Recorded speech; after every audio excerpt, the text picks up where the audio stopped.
Hi everyone, this is Jim. Welcome to this series of top 10 middle game ideas. We are on idea number 2, the isolated queen's pawn. And in the previous videos in this series, I looked at the isolated queen's pawn from the point of view of the side with the isolated queen's pawn, and I looked at all the advantages that it provides, particularly for the attacking player in the middle game. It provides open lines.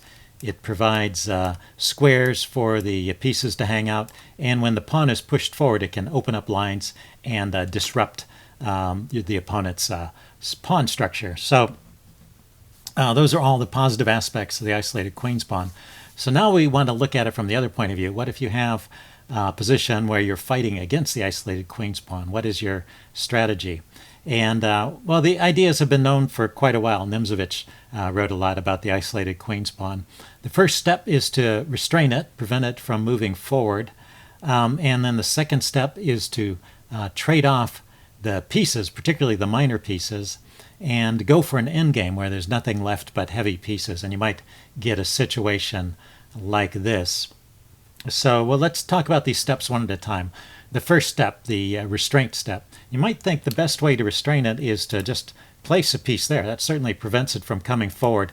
And that's an idea. Certainly you can restrain it that way.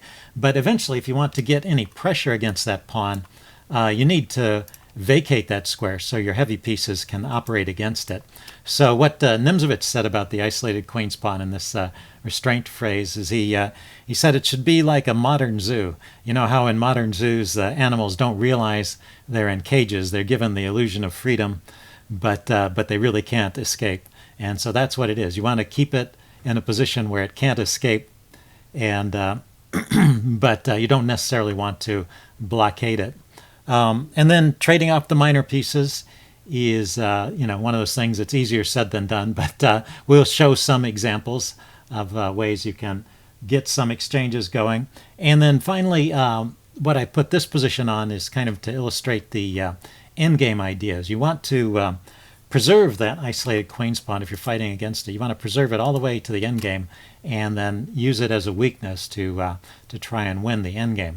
But the point I wanted to make with this example is that this is just one weakness in an endgame, and there's a common rule in the endgame that it really takes two weaknesses to win an endgame. So you can't actually win from this point of view, I don't think. I looked at this with a chess engine, looked for ideas, and it appears that although black has the edge here and black can press and push, there's no forced win for black from this position. So, but just to show some of the ideas, ways you can attack that pawn. First, you could start with rook to d5. This blockades the pawn, and also, since you're blockading with the rook, you're still keeping pressure on the pawn. White needs to bring his king into the game, so you play something like f4. And then you might try a move like c5, pushing the c pawn forward. And this actually will let you win that pawn. So this is a common idea, and whether it works or not sort of depends on where the other pieces are. Also, if there's a pawn here, maybe preventing that, it might not be possible. But in cases where it is possible, you can win the pawn. But, oh, that's right, in this example I took with the rook and the pawn. But his king is so close that, in fact, you can't keep the pawn. Your king is a little bit too far away. He can get his king over here in front of the pawn, start to bring your king up, and now his rook can take the c file. You can't move your rook off the d file because it's needed to hold on to that pawn, and but this is not going to result in a win. Let's see. Actually, the most active way for white to play it, I was going to say white could probably just come up here and win the pawn right now, but even stronger is to come down here, threaten some of these pawns, and force an exchange, because unless you exchange rooks, you're going to start losing your pawns here, and then after the exchange, it's all even. That's a draw. So it's not so simple. Let's go forward a little bit, playing a little more actively this time. Not going directly, but well, more of an example of how you should play. f6 is still good. This king starts coming in. You bring your king a step closer. This king comes in, and Well, once again, now you can't push c5, or it doesn't help to push c5. In fact, in this case, he can just take because there's no longer a pin here. The king has come over to defend those rooks. So so pushing c5 doesn't help, and may even get you in trouble because you're down a pawn at that point. But you can check the king away. And let's see, king goes to f3. And then you could try something like h5. The idea, like I said, is you need two weaknesses to really win an endgame in most rook and pawn endgames. So you need to try and create a second weakness. So pushing some pawns forward and forcing some exchanges maybe will create another target over here. It's a little bit hard to push these pawns forward because that will leave this c pawn as a target. The c pawn is backwards once you move that b pawn forward. So that's as far as I'm going to go. This is not a class on the endgame, not a talk about the endgame. I just wanted to make that point that this position is the kind of position you're going for, and it will give you some pressure, and that may be good enough to convert to a win, but you have to find some way of exploiting the pressure you have. Use that attack on the pawn to keep your opponent's pieces tied up. Create other weaknesses that you can shift your pieces around and attack. But the simple direct assault only works in some cases, and in this case, his king is close enough. Now, I have to admit that this is a good setup for the if we call the white here the defending side, because there's no pawn weaknesses. And in a typical game, usually in the course of exchanging all those pieces off, some pawns will have gotten messed up, and so there will be more going on. But just remember, the isolated queen's pawn is just one factor among many. Okay, so let's look at one game. I had a game I wanted to show you.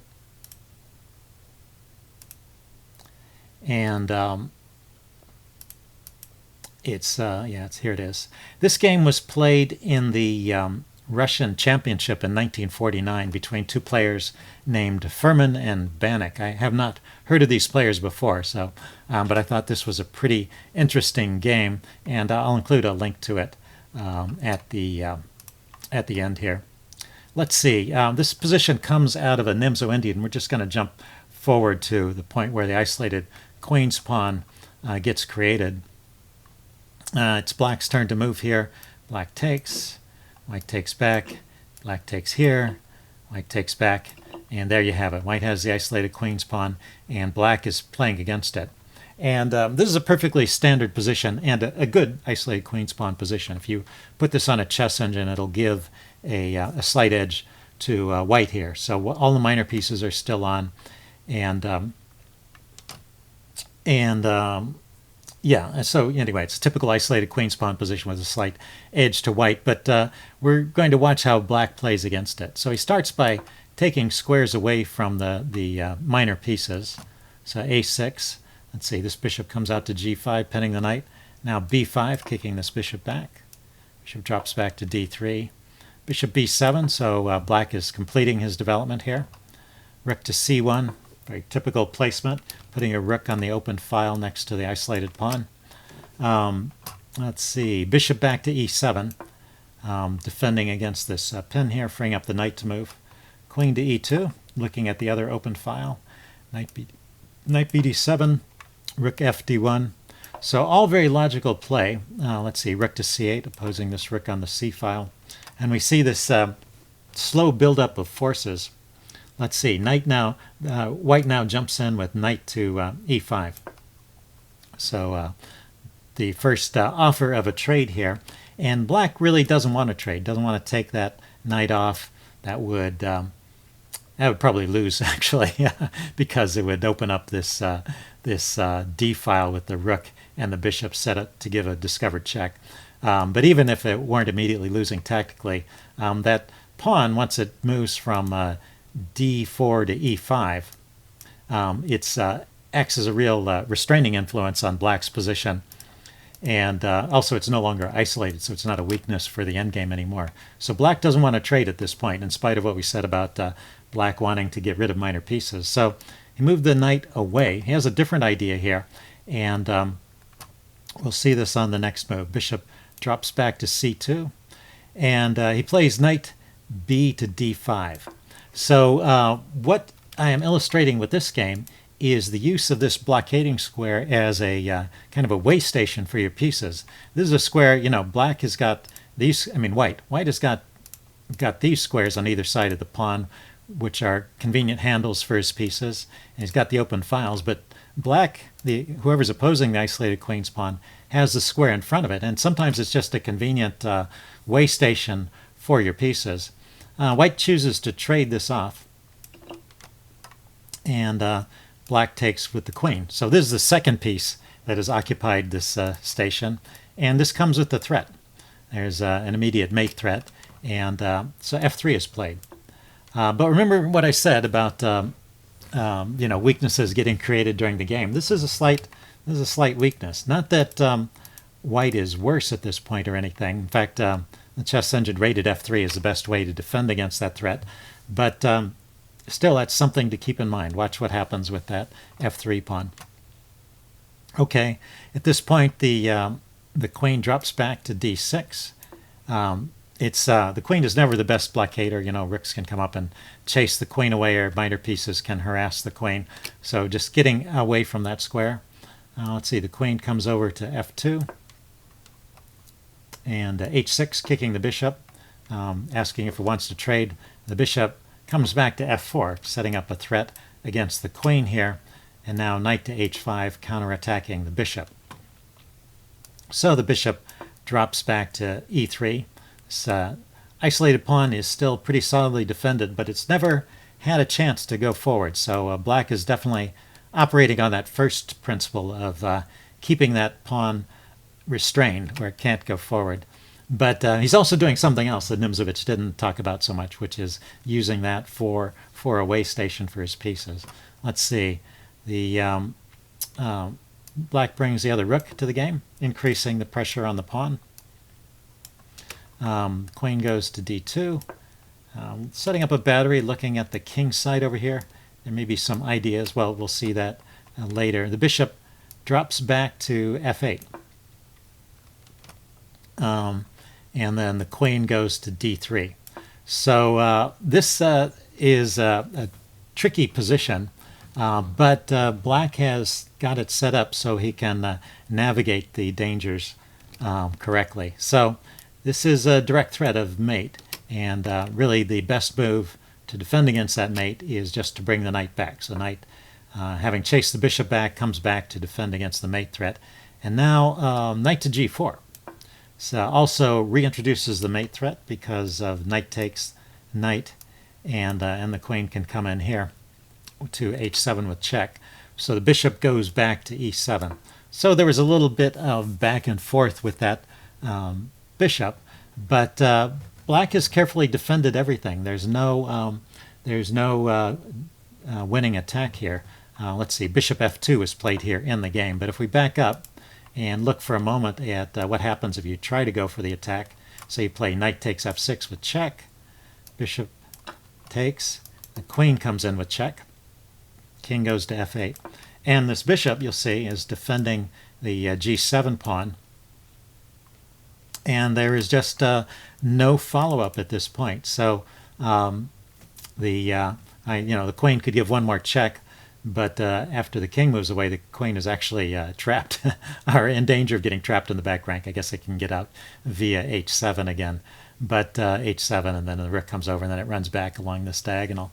But anyway, there appears to be nothing to be gained there by going in for the attack. So so white continues maneuvering. So bishop drops back to f2. King runs to f8. So the king is going away from any potential checks of the queen dropping in there. So maybe it's preparing for an endgame, although it seems kind of premature, but it is one step closer. Let's erase that arrow. It is one step closer to the center in case we do go for an endgame. And then knight to e5 seems to be the best move in this position. So both sides are playing really well.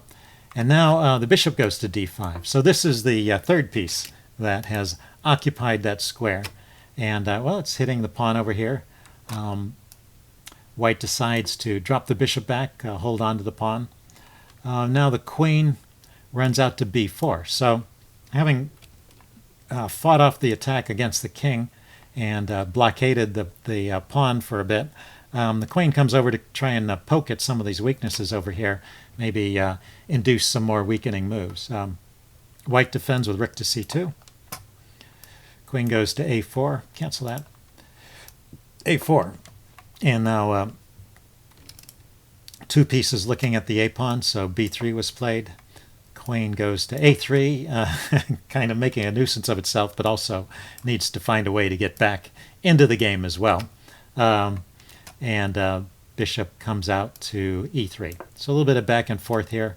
This bishop now drops back to b7. Once again, unveiling these pieces that are looking at the pawn.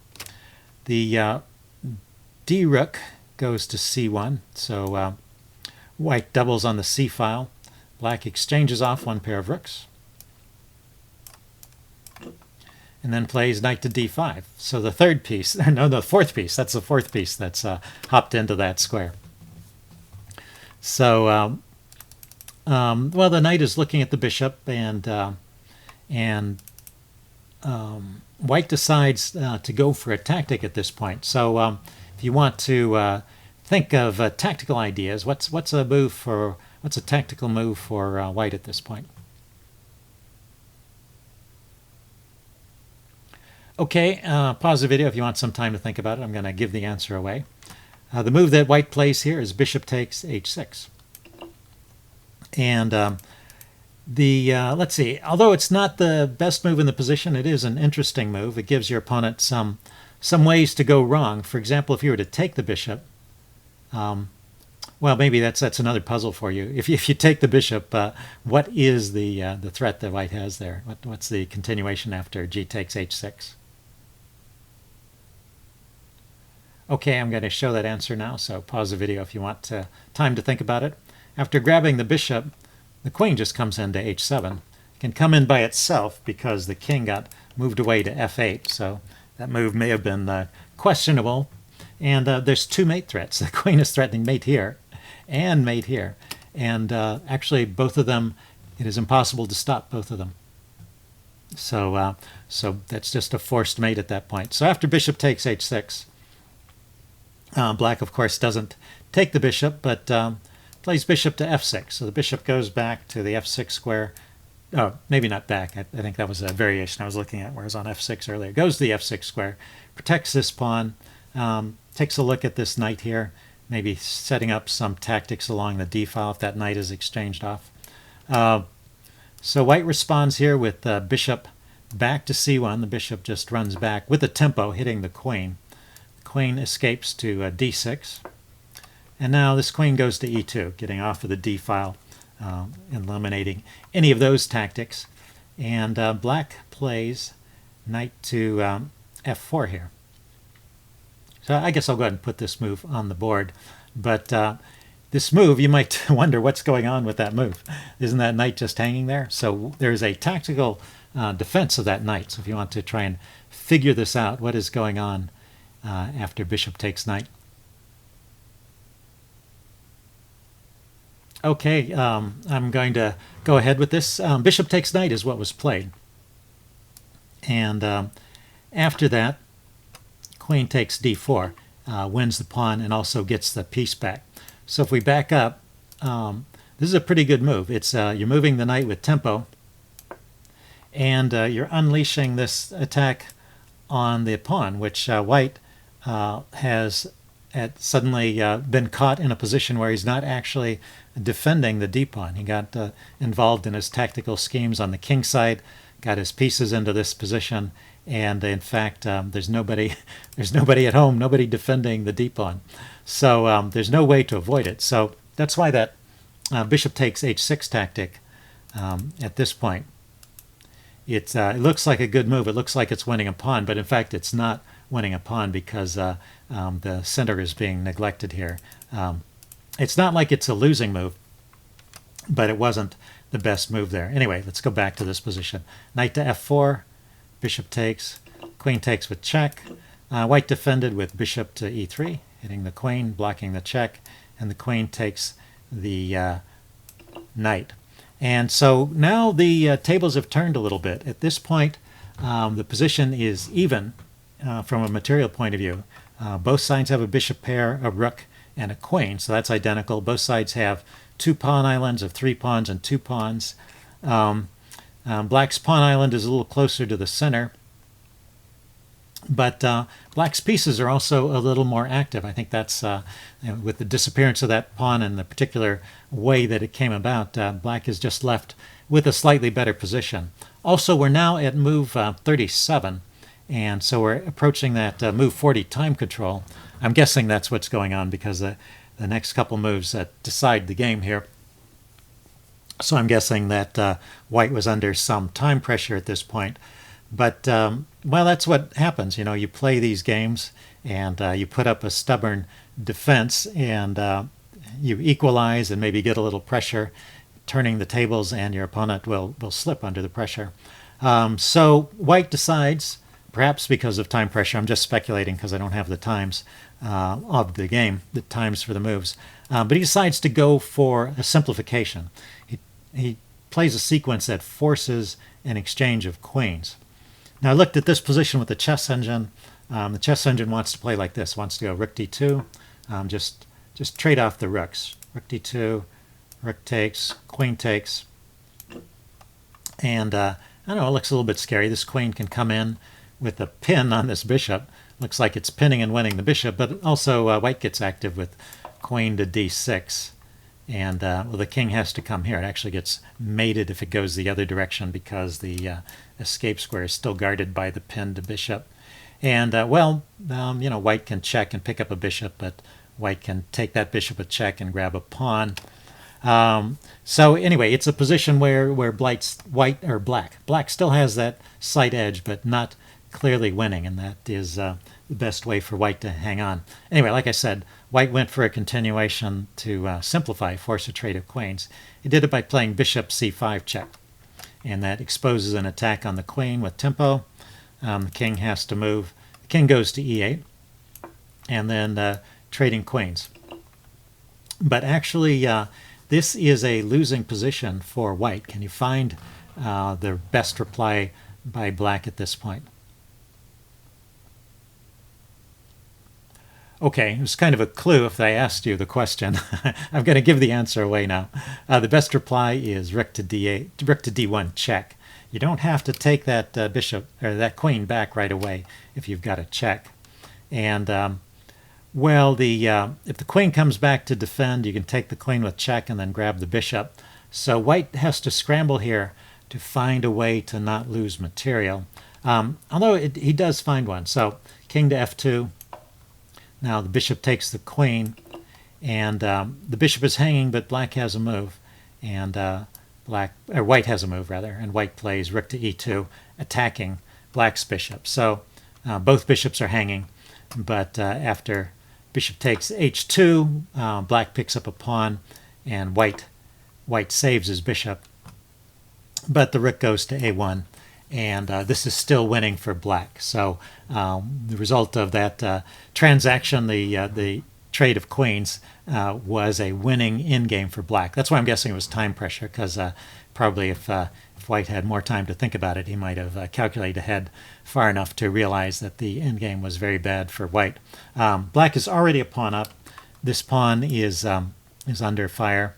And there's also this threat. Bishop here check would pick up that bishop. So too much going on. And eventually the game went on for another 20 moves or so. But this is where my coverage starts. The rest of it is the end game, and it's pretty simply winning for Black. So that's the first example I wanted to show you. I have a couple more examples of defending against the isolated queen's pawn, or playing against the isolated queen's pawn. And I will see you then. Bye.